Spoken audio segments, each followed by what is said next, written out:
Just gonna say it, I'm in a toxic relationship with the Kardashians. Have been for years. And even though I'm well aware that the majority of the shit they put out is fake, I still keep coming back for more.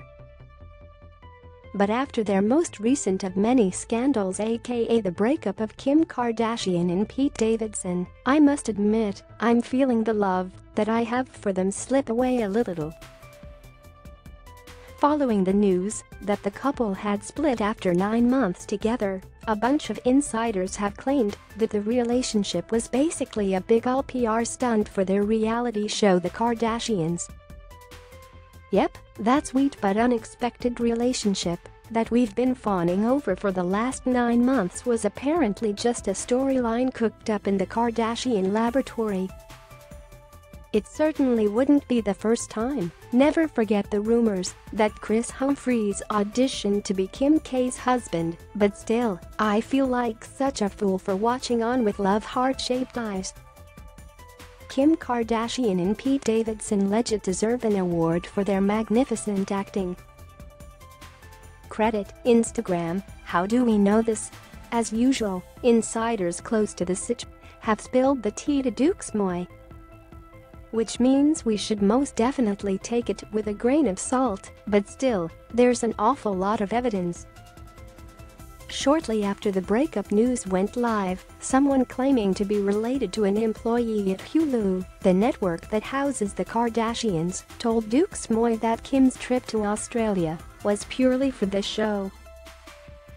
She shared that Kardashian producers are scrambling to keep the Kim and Pete romance alive until season 2 is finished airing, they said.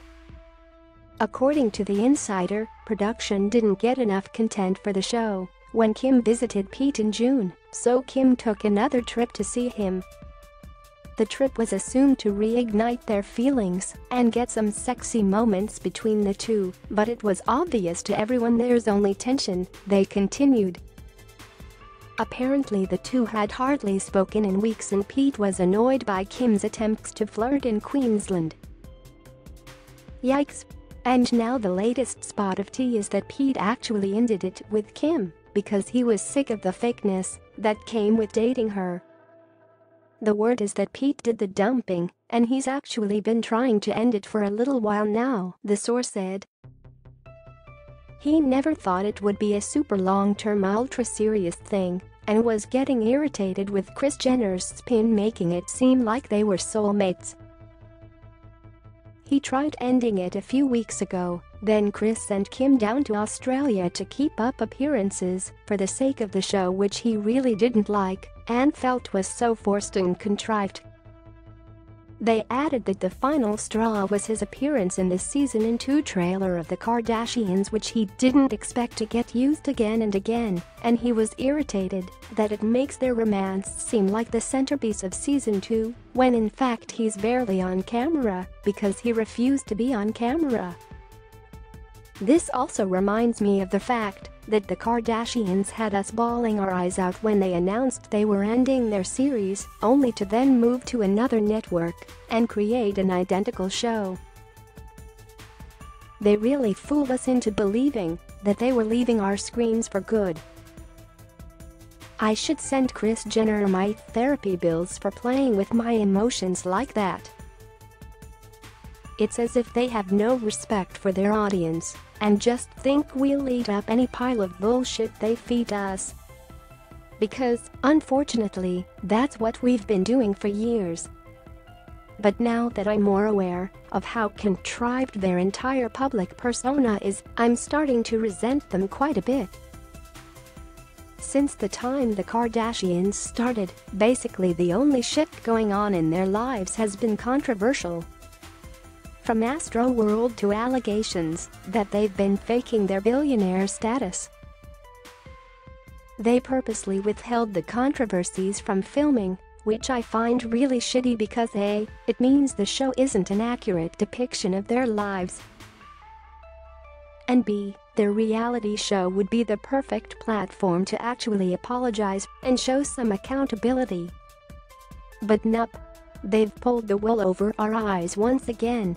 They even got busted faking a storyline to pretend Astroworld never happened, which I find reprehensible. And because they were low on content for the show, Kris Jenner allegedly decided to cook up this fake Kim and Pete love story, which seems to have been BS from the get-go. Even Pete, who arguably had something to gain from the relationship, got to the point where he was like, "Fuck this, I'm out." And I sort of am too, TBH. I'm not saying that I'm going to stop following them on socials, watching their show, or even writing about them.